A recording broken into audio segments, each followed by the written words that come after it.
Hello everyone, and a warm welcome back to the channel. Before we begin, a friendly reminder to subscribe and turn on notifications so you never miss a story. Today's narrative is about Dr. Eris Thorne, a woman who learned that trust, once shattered, can never be truly reassembled. Dr. Eris Thorne had always believed their foundation was unshakable.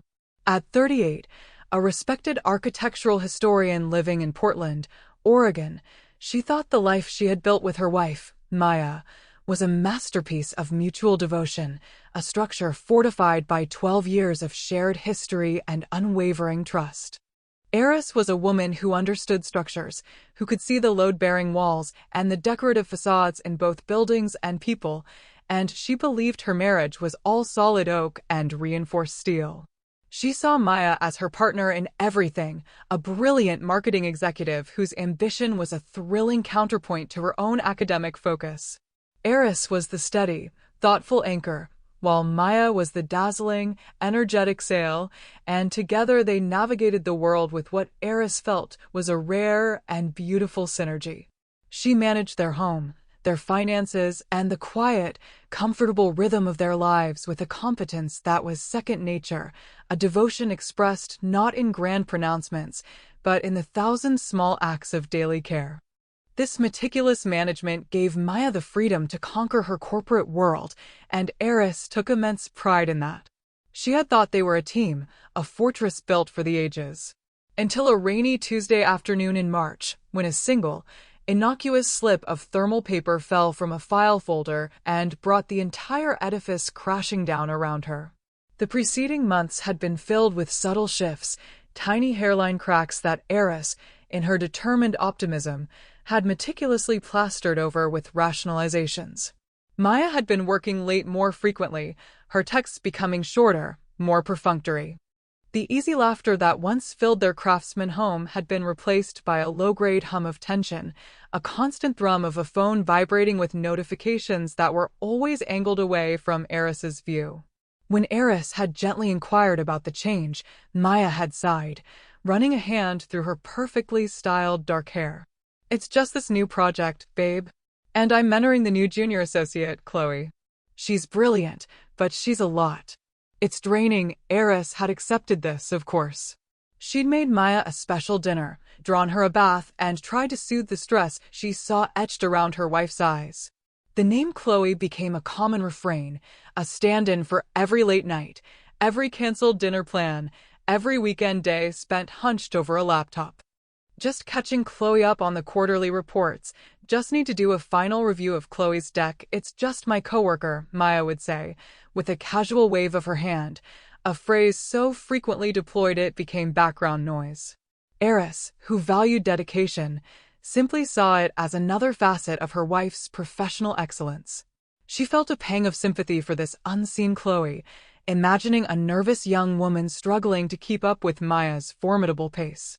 The distance between them grew, a quiet, creeping cold that Eris attributed to work stress, telling herself that all long-term relationships had seasons, and this was just a winter. She would be the warmth until spring returned. That Tuesday, Eris was organizing their financial documents for their accountant, a yearly ritual she performed with the same precision she applied to her research.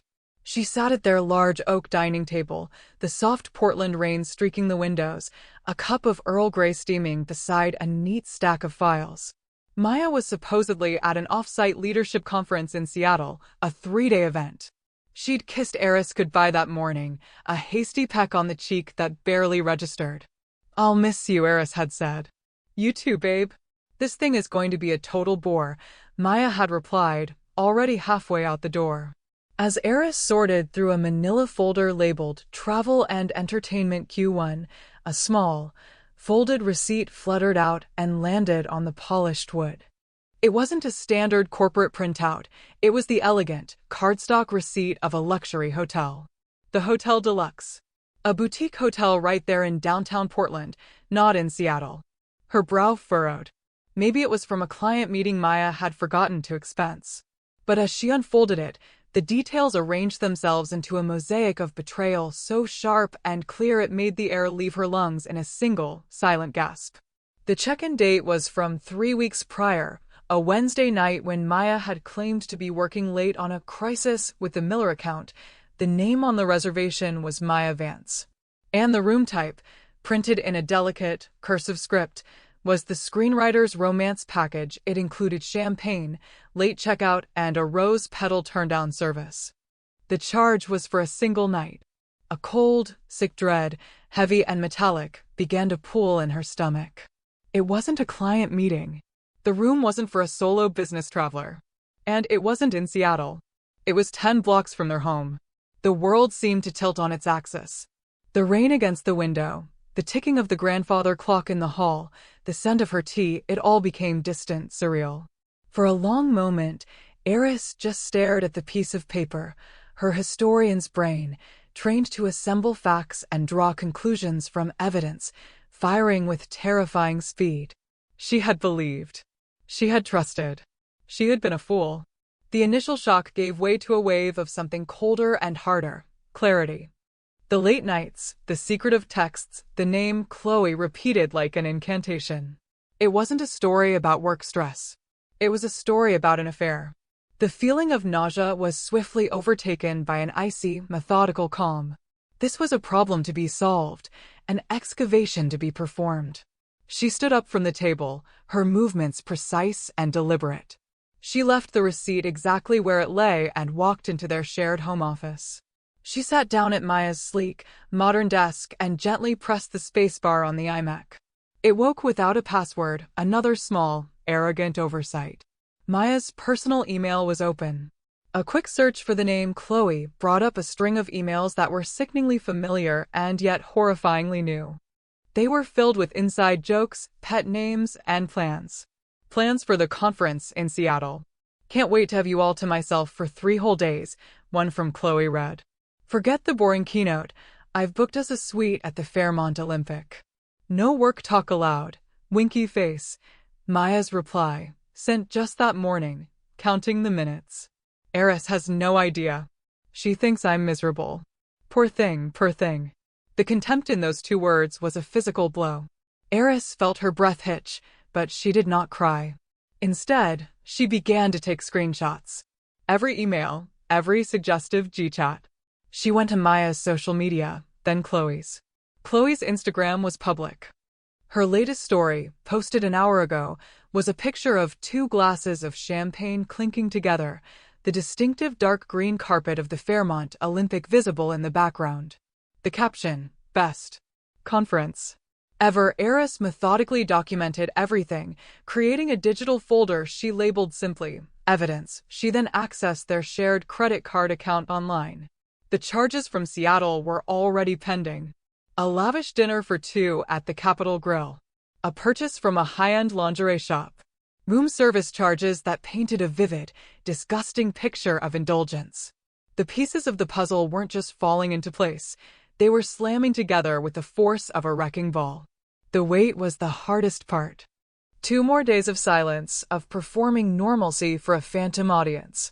Eris went to work, delivered a lecture on the structural failures of Gothic cathedrals, the irony of which was not lost on her, and returned home to an empty house that felt vast and alien. She ate, she slept, but it was the automatic functioning of a body whose soul had been hollowed out. The grief was there, a deep, aching chasm, but it was overshadowed by a towering, righteous fury. She wasn't just heartbroken, she was insulted. The sheer, breathtaking arrogance of it all. The lazy lies, the assumption of her ignorance, the pitying poor thing. Maya hadn't just betrayed her, she had profoundly underestimated her. On Thursday evening, Eris prepared for Maya's return. She didn't pack a bag or smash a single plate. Instead, she showered, put on a simple black dress, and set the dining table. Not for dinner, but for a tribunal. In the center of the table, she placed the receipt from the Hotel Deluxe. Next to it, she placed her iPad, open to the folder labeled Evidence. She made herself a cup of chamomile tea, the steam rising like a fragile prayer in the silent room, and she waited. The sound of Maya's key in the lock at 8:15 p.m. was like a gunshot. "I'm home," Maya called out, her voice bright and false. She walked into the dining room, dropping her designer luggage on the floor. God, I am so beat. You would not believe how boring. Her voice trailed off as she saw Eris sitting at the table, her expression serene and unreadable.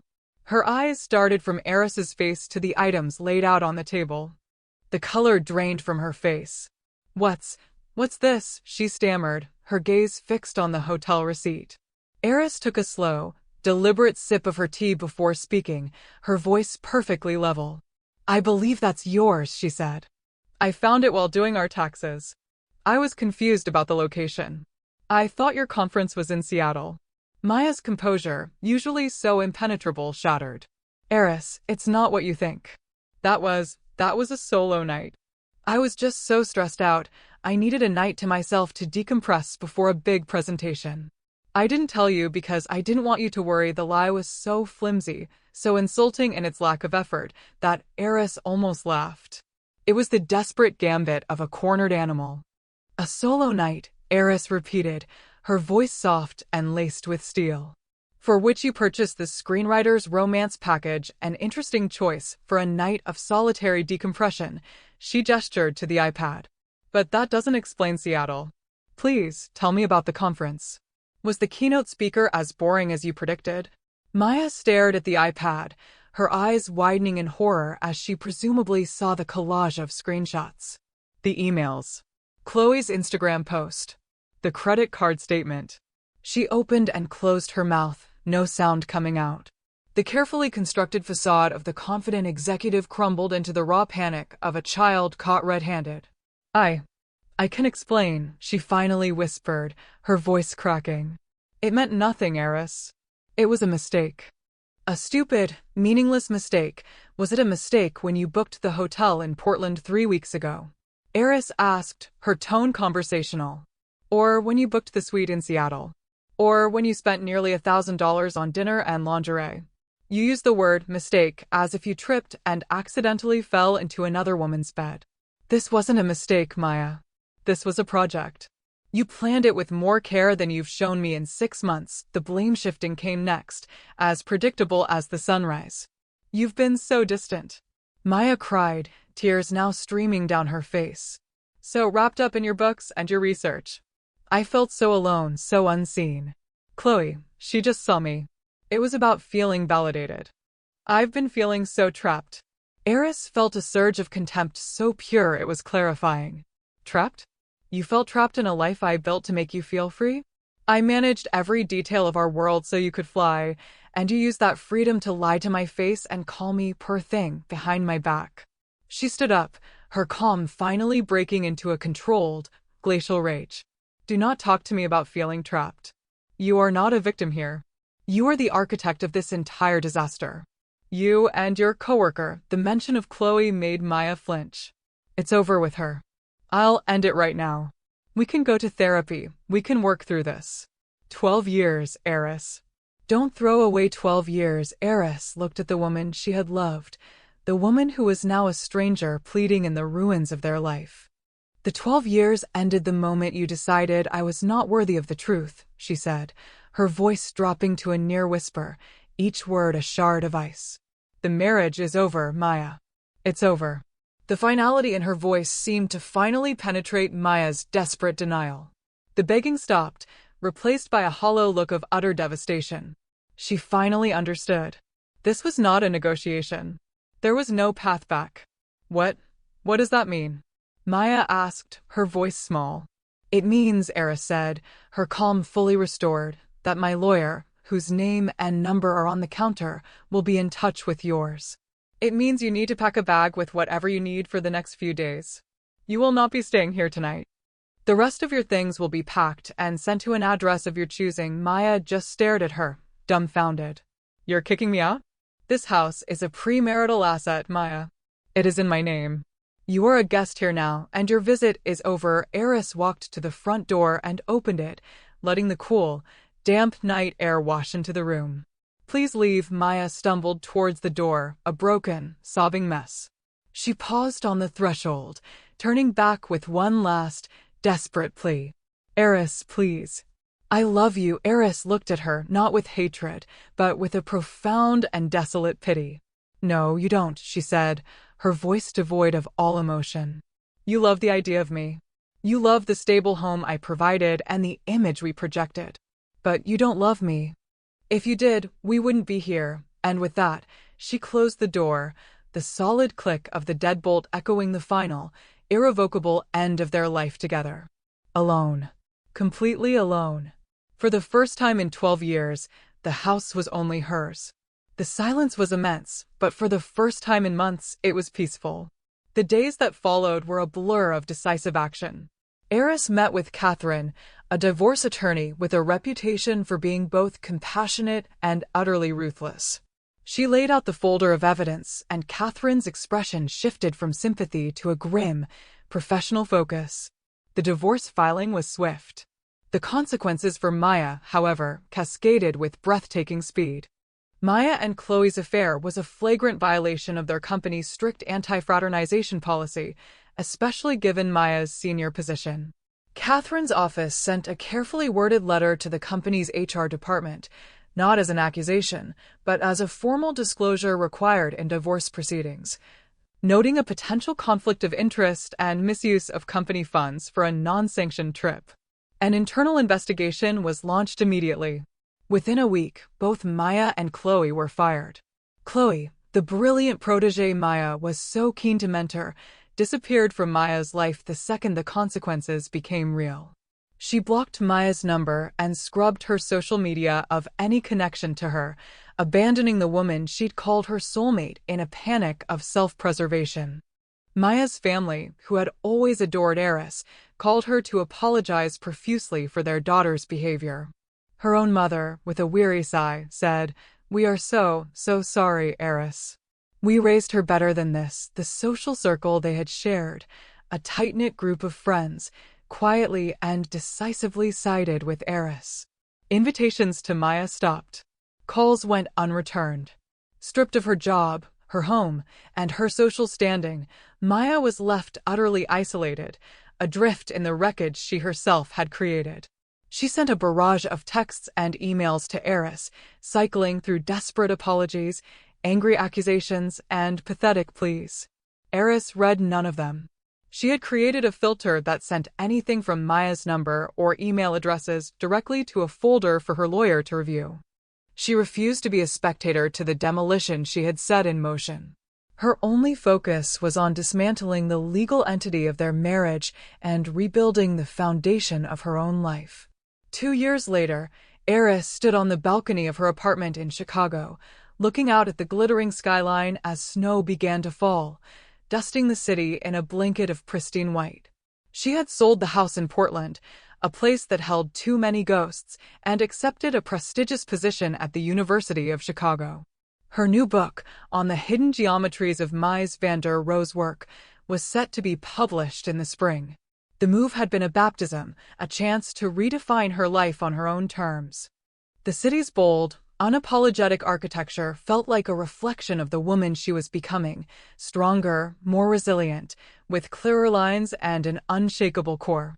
She was dating again, a kind, brilliant sculptor named Lena who made her laugh, who looked at her with open admiration, and whose phone was always face up on the table between them. It was a relationship built not on grand declarations, but on the quiet, steady accumulation of small, honest moments.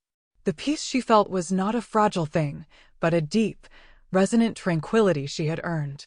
Last week, she'd had coffee with an old friend from Portland who was in town for business. Inevitably, the conversation had turned to Maya. "It's sad, really," her friend had said, stirring her latte. "She's working some mid-level marketing job for a plumbing supply company. Lives in a tiny apartment out in Beaverton.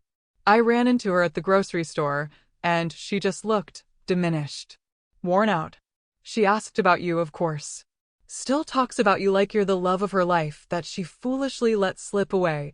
Eris had just nodded, a flicker of the old, cold pity stirring within her.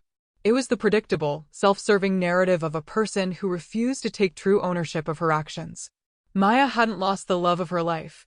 She had destroyed a partnership through a series of selfish, calculated choices. Her diminished circumstances weren't a tragedy, they were a direct and natural consequence of those choices. Justice, Eris had come to realize, wasn't about revenge. It was about allowing people to lie in the beds they had made for themselves. Eris had made herself a new bed, in a new city, next to a woman who valued honesty as much as she did. Lena came out onto the balcony, wrapping a warm blanket around Eris's shoulders and handing her a mug of hot chocolate. "You were 1,000 miles away," Lena said softly, her hand finding Eris's. "Just thinking," Eris replied, leaning her head on Lena's shoulder. She looked out at the falling snow, at the clean, new world it was creating.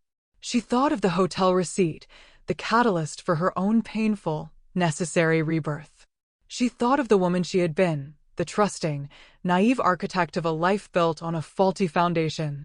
She had excavated the ruins, salvaged what was precious, her dignity, her self-respect, and built something new, something stronger, something true. And it was beautiful. Thank you for joining me for this story. I hope it resonated with you. If you have a story you'd like to share, please feel free to reach out. And as always, remember to subscribe to the channel and enable all notifications so you don't miss our next video.